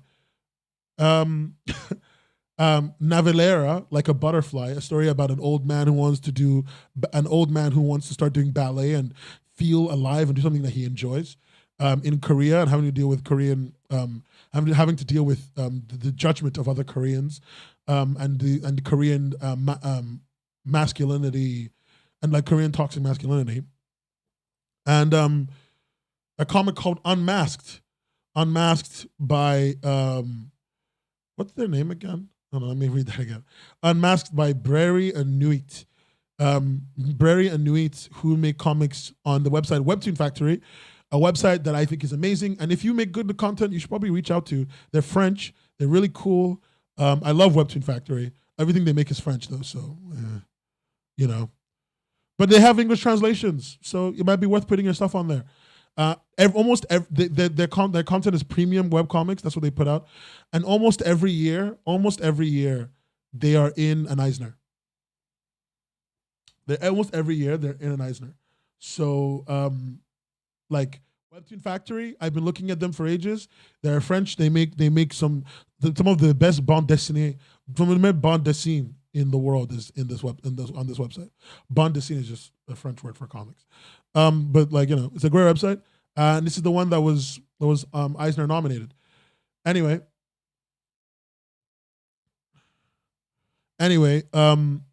this year's winner was the most obvious one. It was Lore Olympus. Lore Olympus won I think that's like their third. I think that's Rachel's third Eisner Award, and that's good for her. I'm happy for her. I just wish somebody else won it. I'm glad that she won. Like she's a good creator. She's a competent creator. She's a great person.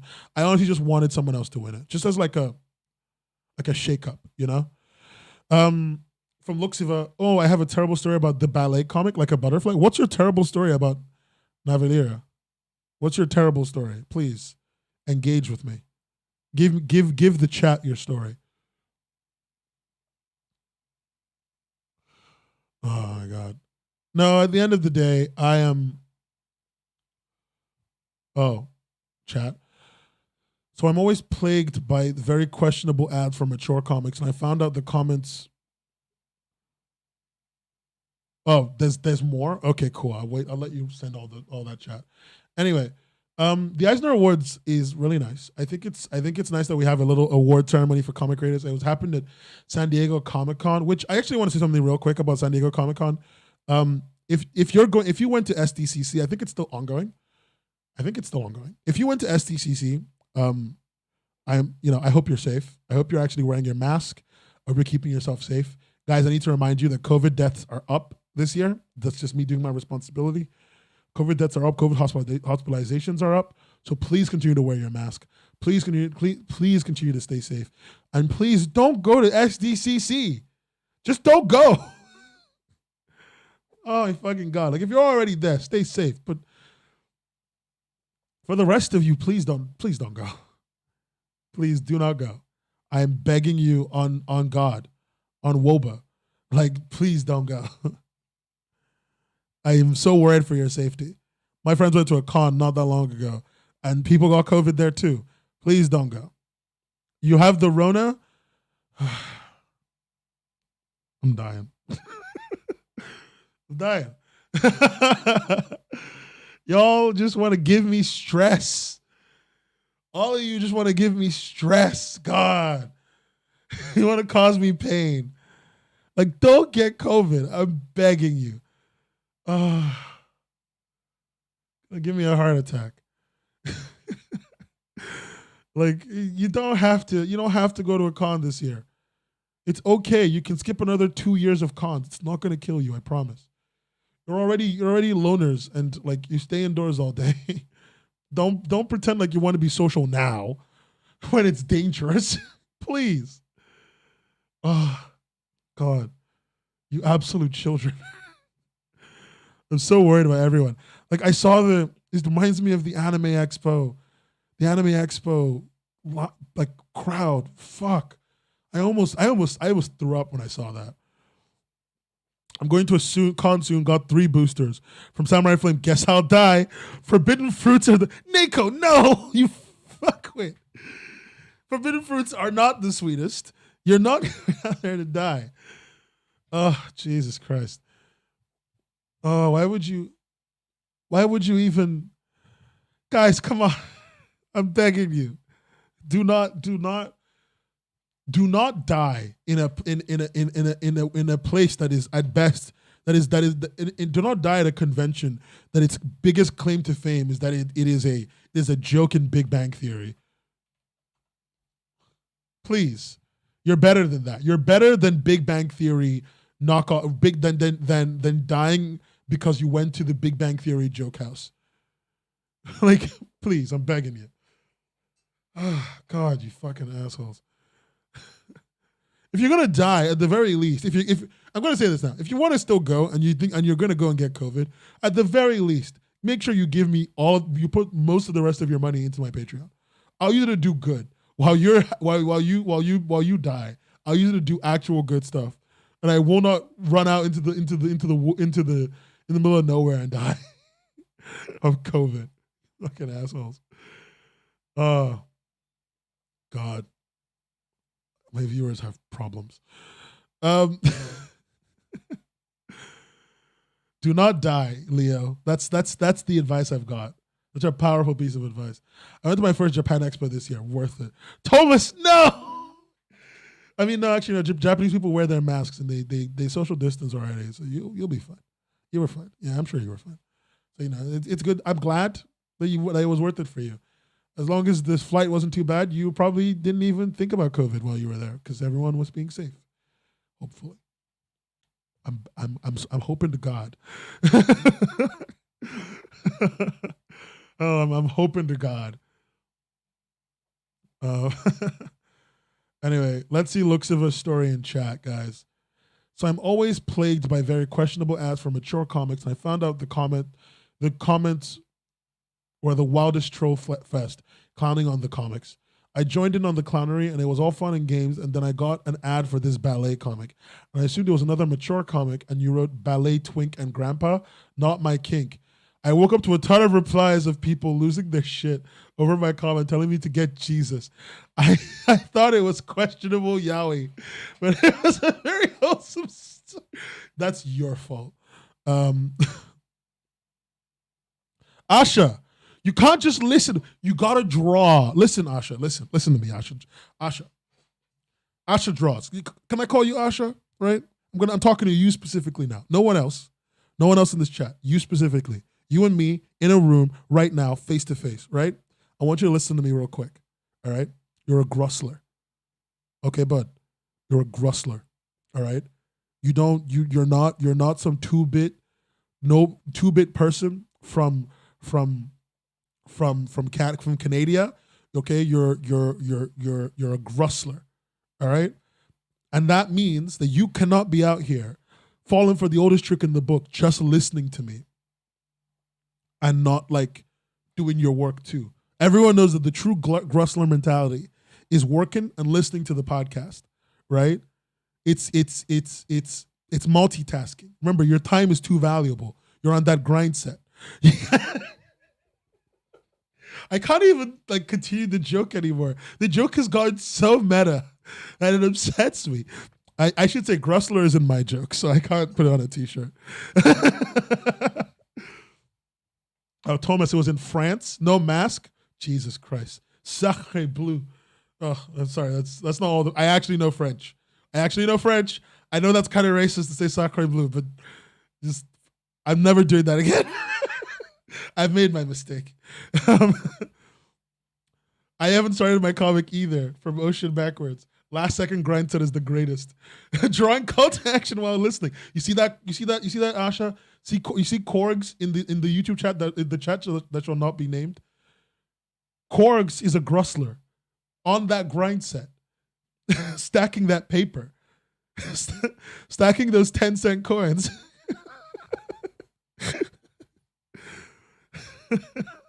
It's actually kind of shitty to say the sacre bleu thing to French people. It's kind of offensive. At least when you're from Britain, it's kind of offensive. When you're from Britain, it's kind of offensive. Ash, I love how Asha thinks that she's gonna pull an Unfins. She's gonna get into the chat. She's gonna upload last minute, pull an Unfins, and then be one of the last people to upload, and then still be one of the best comics to come out. Honestly, if you do that, that would be so goated. That would be so goated, woted, and floated. Like, holy shit. Can I post her in the Discord as long as she has covering? Yeah, so we have an NSFW chat. It's just for older people, and it's kind of hard to get into because you have to kind of show me some ID that has age, not with your face on or anything, but it's just to make sure we don't let a bunch of children in there. I don't want it to become an issue because I want my server to become partnered, and you have to have like really stringent rules to be partnered, and this is one of them. I want the partner just so I can get the hoodie. Guys, I want the Discord partner for the hoodie. I'm going to be real with you right now. I want to become a Discord partner for the hoodie. This is completely non sequitur to all of our conversations, but I'm just letting you know why what I want from that Discord. I want to talk to you guys. I want to get the Discord partner hoodie. These are my two desires in life. Have I heard of the French Webtoon contest controversy? Neko, please enlighten me. There's a controversy? There's controversy? There's something rotten in the state Denmark? That was for you, Luxiva. That was for you. Apparently, they extended the deadline for a day or two for some students at a university. What the fuck? Why?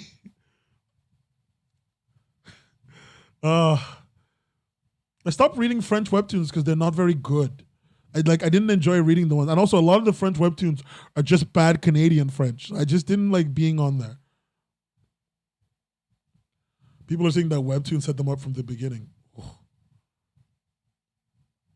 Okay. I do need to like read about this now. I need to check that out. Something's rotten in the state Denmark. That's all I had. Okay. I think I'm gonna spend a little bit more time looking into this Webtoon thing you talked about. See what's going on. I think it will entertain me at least. I need to find a French person. That's my number one thing I need to do. I need to find a French person. Not because I can't speak French, but because I assume that French artists also make French webcomics. Anyway, let's get on to a few of my straggler topics that I've got left. Few of my straggler topics that I got left. I got the book review stream is still happening, guys. I know I missed the last date for it. I'm still doing the book review. I have tu parles les Québécois? Lala, j'ai parlé français. Tu parles français? Why did I say it like that? You speak French? It's such an English way of saying, do you speak French? Oh, what was I going to say? Oh, yeah, j'ai pas les petits français. I don't like French very much, to be honest. I have a degree in it. I should know French pretty well. But, I'm from a part of the world where French is spoken often enough. And somehow, I am not very good at it. Anyway, what was I going to say? Couple straggler topics. The book review stream is still going to happen. I've gotten a friend to help me out with it. We're gonna make a lot of things around that, hopefully, and we get to do a nice little book review stream on some of Scott McCloud's books. So that's coming up. I've acquired a very powerful piece of ancient technology, and I'm not kidding. I actually bought this. I sent this to my friends when I bought it. How to draw manga.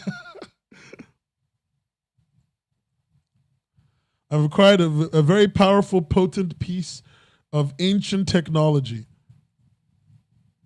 And it cost me an arm and a leg, but I acquired it. This book, I read it. I bought this. It arrived at my house 2 days ago. I've read the entire thing.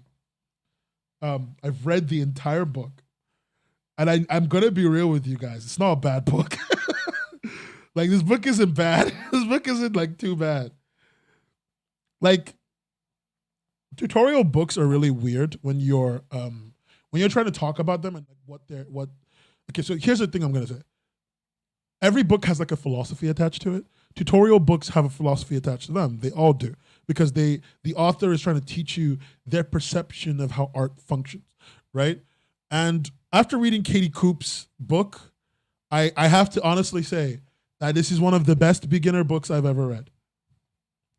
This is one of the best beginner books I've ever read.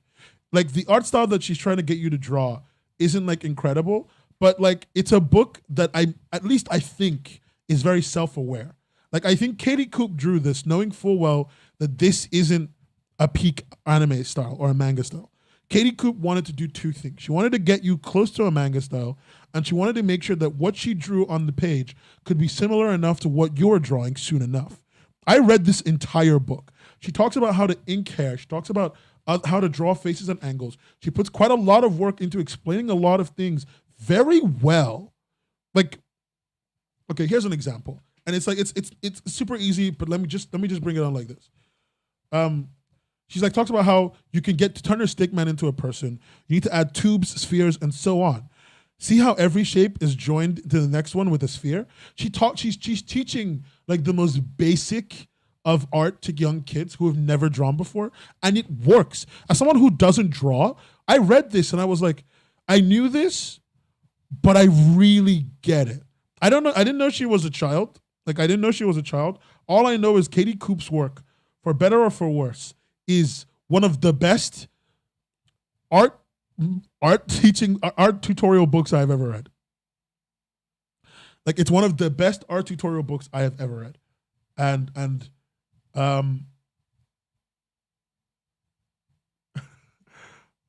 oh, sorry, Basil. I think I banned you one day. I think I banned you from turning up on the chat when you were talking about, I think you were talking about meat for some reason. I think I removed you. Give me a second. I think I removed you because I was mid flow and you started talking about that, and it was messing up my flow, so I blocked it. It's okay. I'll bring it back.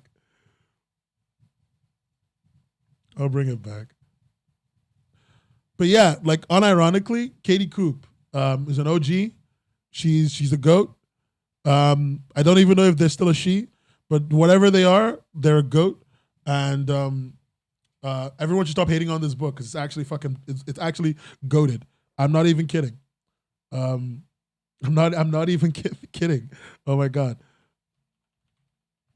Like it is a goated book. It is a goated book, and I learned a lot. I learned a lot about talking to people about art. I learned a lot about how to talk to young people about art. I learned a lot about how people see their own work. It was really nice. It's not like I couldn't have learned this from anyone else. It was just, Katie is just so goated, dude. Like it's just what it is. Katie is so goated. Can't tell me what to do. I can't. You're right. I can't tell you what to do. I can't stop you from running into traffic on your own. Like I can't do anything about that.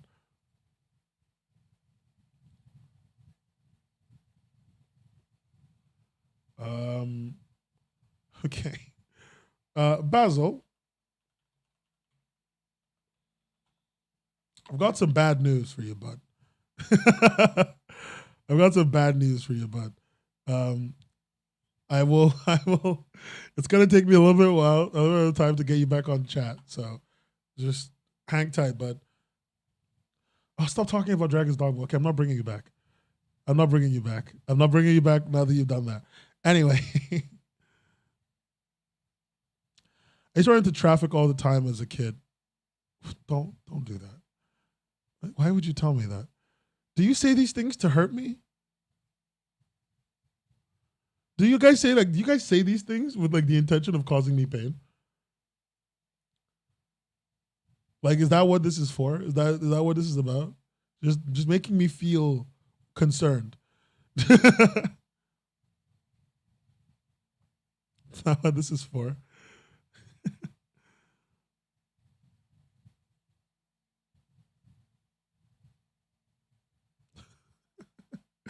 Anyway, so yeah, the Katie Coop book, goated as consistent. Anyway, moving forward to what I wanted to get to. Last straggler topic that I wanted to get to for the week before I go and do something else for my day, also known as finishing a video that is actually almost done, which is actually quite nice. Nice little truth about my audience. My audience bullies me, and not enough of them follow me on twitter.com/webcomics_hub. So, there's not much to know. There's not really much to know. Not really much to know. The last topic I want to talk about is a bunch of, you guys have probably noticed a few more webcomics are closing, canceling, kind of ending, getting canceled or completing their run, and they're just kind of getting it over with. I just wanted to kind of talk about that a little bit, just to be like, hey guys, if it causes you any concern, don't let it cause you concern. It's not worth worrying about. But like, more relevantly, I think the thing that you should be looking at with this is understanding, like, this is how Webtoon's content on the main page happens. It happens in these cycles, in these big cycles where there's a point when a bunch of content gets removed, and about the same time all that content gets replaced, and then a few years later all that content ends and then gets replaced again. And we're currently in the middle of another replacement. It's a little bit sad to see some of these comics end. Some of them I thought weren't going to end for a little bit of time, and some of them have had to end drastically quickly. Unlike the last time where Webtoon gave everyone enough time to end, here it just seems like they haven't. It's a little bit sad, but hopefully. Also, I'm going to be real. It's a little bit fucking sad that they're ending all these comics for some things that I just don't think are worth it. Like, I was sad to see Asterion go. I really like Chelsea's opinions. I really like Chelsea's work. I was very sad to see Aurelian go, and Asterion go, sorry. And Larkin Wren is talking about their comic having to go. And Andy Bass's comic is over. And I'm sure a lot of this is of their choice to some extent. Exception is going. I'm sure a lot of this is of their choice. A lot of this is on their choice, but it just kind of fucking sucks. You can't. It's one of the things I was going to get to with this thing. It kind of sucks that all these comics are ending very recently. They're soon going to, after they end, it's going to be maybe a month or two. And then they're going to be, a month or two, and then they're going to be underneath, they're going to be put under like daily passes or some shit. And I think the worst part about it for me is when all these comics are over, and like they're on the daily pass, there's no way for me to like see recently completed comics. Originals have a completed comic section, but it's not easy to parse through. And I think on mobile, it's not even. I don't think you can even see it. I don't know. I don't read originals on mobile. If I'm honest with you. And if you go to the originals tab, and you try to go to completed, yeah, they have a completed section. They do have a completed section. And you can sort it by date, so you can see, I think, what is the most recently completed comics. I think that's how it's organized. Yeah, that's what it is. So you can go on the app, you can go to the original section, go to completed, sort by date, you can see all the comics in order of completion. It's not on the website, it's on the app. That's where it is. Okay, so luckily for us, that's there. It's kind of out of the way, because the only way you can see it is if you scroll past when you're on the Webtoon original section of the app. If you'll see the dates like Monday, Tuesday, Wednesday, Thursday, Saturday, Friday, Saturday, Sunday. You need to like scroll it to the side, see the completed section, and then you can see it there. It's a little bit sad to see all these comics ending and canceling. It sucks because a lot of them looked like they were going to go on for a little bit longer. I'm just a little, I'm in my feels a little bit. And like Webtoon's replacing these comics that were very impactful and very original, very interesting, with like 200 comics a week. Most of which I don't even remember the names of, and most of which I don't think are very good. I think I've liked. There's only one comic that's out on the banner right now that I like. Sorry, two. Everything is Fine is on there, so there's two. That's a little bit sad. I don't know. I think that's a little bit sad. Anyway, that's all I really wanted to get at. Those are my straggler topics all done. Thank you, everyone. It's been a long goddamn day. If you want to ask me anything or say anything now, that would be a great time to tell me. If you want to ask me or say something you want me to respond to. Otherwise, please go on to patreon.com/Webcomics Hub. I've been working on a video, and you can see the script for the video on there early, as well as my opinion. And you also get to watch the new video as soon as it comes out, instead of waiting at least another day or two, like everyone on YouTube is going to have to. Everyone on YouTube is going to have to. So just want to let everyone know that. From Georgie Nastal, I don't know how to say your name. From George Nastasiu. In your opinion, what's the benefit of launching so many new comics so fast, as Webtoon's been doing lately? Seems like every day there's a new one. Isn't it all going to vain? Yes, it's mostly all in vain. It's almost exclusively all in vain. But the benefit is actually a little bit weirder than you think. While it's almost entirely in vain to throw a bunch of stuff at a wall and see if anything sticks, which is, because most things don't stick, there's two benefits. One, some things will stick, which is useful. And two, and more importantly, a substantial amount of those comics will keep readers in. So if you didn't know this is a thing that a lot of content platforms have figured out. Netflix had to figure it out the hard way too. Users don't give a shit about good established content. Like, they don't care. They do not care at all about good established content. Users care the most about new shit. Users care about new shit the most.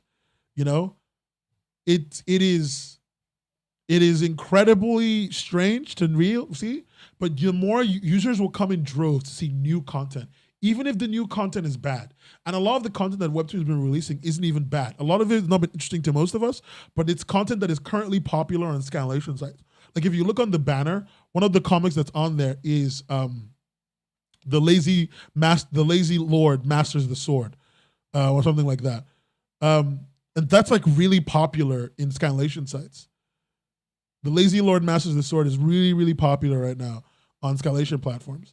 I think it's only on mobile. I don't think it's on the website. I think it's only on the mobile banner. One of the last things on the mobile banner, but it's there. And a lot of the content as well that Webtoon's pushing is stuff that's really popular on scanlation sites. So, like, that's part of why they're doing it. They know that most of this is going to be popular with their audience, but that's part of why they're doing it. And also, from what I've heard from some people, they seem to have a mandate to bring at least a set number of Korean comics over into the English-speaking space. So I think that's also part of it too. It's important to remember that Webtoon US is not wholly owned by Webtoon. like Naver, right? Webtoon US is not wholly owned by Naver. So a lot of the decisions they make, while mostly up to Naver's like thoughts and prayers or whatever, a lot of decisions they make are also because they think it's somewhat better for them long term. I don't know how much the other owners of Webtoon US have a say. I mean, I know how much. They have a 33% say, but I don't know how much like influence they have in the company. So that might tell us some of this. But I do know all the things I said before are true. Throwing up, let's see, from Johnny West. Have I heard of Ordeal? Ordeal. You keep telling me to read these comics, Johnny, and I'm not gonna lie, Chief. You're worrying me. But Ordeal looks kind of interesting. All right, I'll read it. All right, cool. I'll read it. Woman with sword, buff woman with sword. All right, I'm in. What are my favorite kind of pants? Jeans. Webtoon seems to wanting to turn comics into animations these days. Yeah, because it's profitable. They're trying to lean into the sorry, let me get it right. Webtoon's trying to lean very heavily, very, very heavily into the manga model. The manga model, yeah.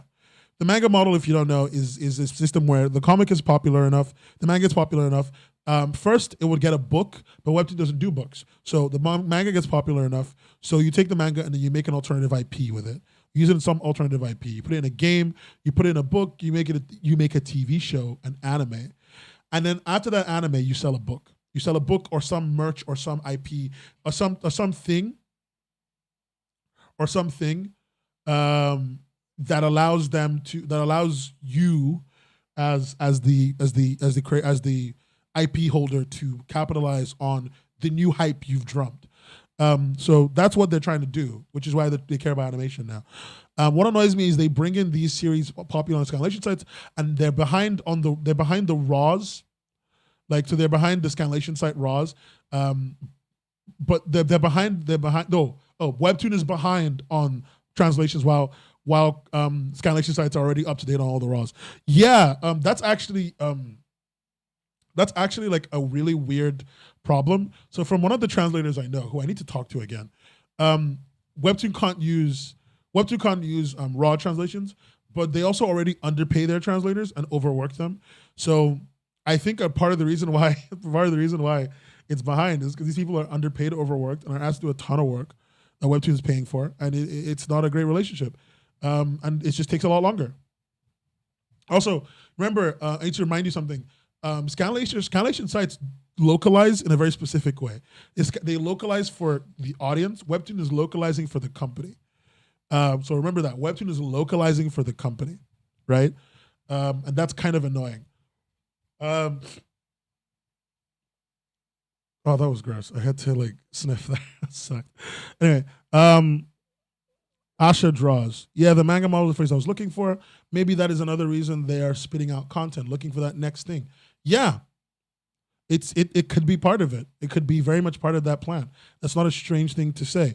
They are not. I don't think they're doing it with a set plan in mind. I think they're doing it with a lot of little individual possibilities up in the air, and they're trying to see which one they can capitalize on the quickest. And most readers don't read on websites like Tapas and Webtoon because like translations on websites like Tapas and Webtoon because they're so behind, and why they're behind is kind of confusing. Like to some extent, I know is because of the translators are overworked and Webtoon wants to localize it in a very specific way. But also, I also know that companies like Webtoon are unwieldy. Let me make sure I'm picking my words right. Where like easy W's just don't happen. Remember when Webtoon would whitewash Korean names? Fuck yeah. They don't keeping honorifics isn't that useful. But they should have a translator's note for that. Yeah, they should. It could be useful. They whitewash a ton of content. And I think one of the things that was super super embarrassing was how they were whitewashing names so much. And then they told me that they were going to put out Gosu. Okay, and I'm going to tell you guys something now. One of my favorite comics ever, one of the best comics you will ever read in your life is called Gosu. Gosu. That's it. It just means master. And it's one of the best comics you will ever read in your entire life. Ever. I say this with very little hyperbole, right? Gosu, one of the best things you'll ever read in your entire life. And I was so scared that they were gonna fuck Gosu up. Because like they've been whitewashing names for months and months and months. And I was afraid that they were gonna get Gosu and then call it something like call it something like Master or The Master. And it's like, no, like the name is part of the cool factor. They did a great job on the translated name though when they like made the logo. When Webtoon made the logo on for Gosu on the comic, which I think there's only like one instance of the logo more or less in the entire comic. There's not a lot of logo instances in that, but I think they did a great job with that. Yeah, they don't fix typos. It's really annoying, and some of their typesetting is bad. Like one of the most embarrassing things was reading the first page of Gosu, and like they put like this awful typesetting, Like, oh my god, I almost vomited. But you know, like I'm shocked that unpaid translators are doing a better job. I wish Webtoon would do what Webcomics app did and like know that they own the IP and then reach out to the current translators, pay them a small fee, and then have them do the work that they were already doing for a fee. Like it's not super hard. I don't know why they won't do it. Oh yes, my favorite environmental destruction simulator, Gosu. Yeah, you're right. It is. And yeah, everyone's name becomes like John and shit. Like it's quite bad. It's quite bad. They try to whitewash everyone's name, and it's like you don't have to. Like you're bringing foreign content. Don't be shitty Hollywood. Anyway, no, it's just a little bit embarrassing. Zoro to Zolo in One Piece.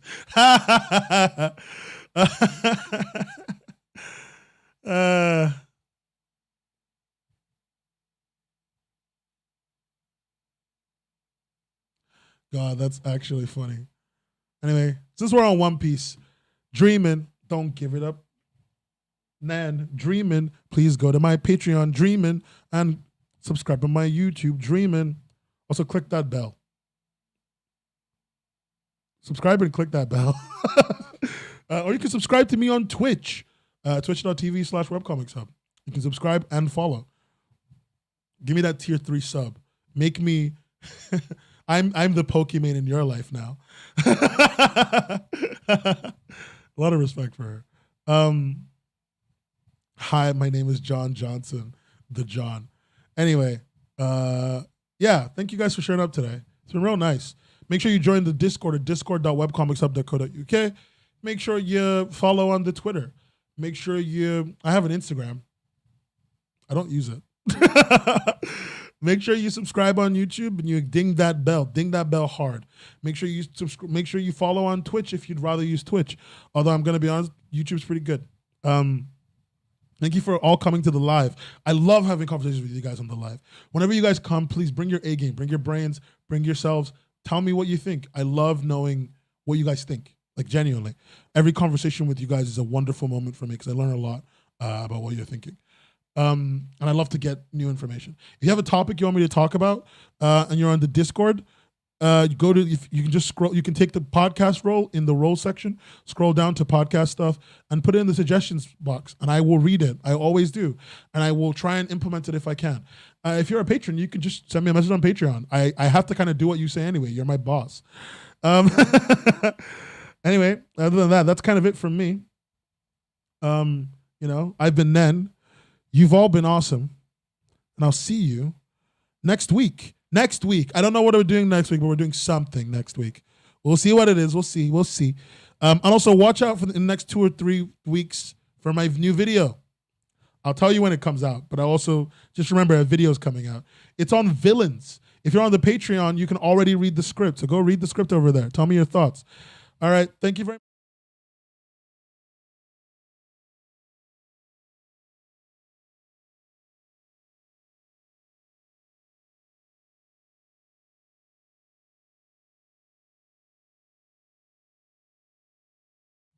Bye.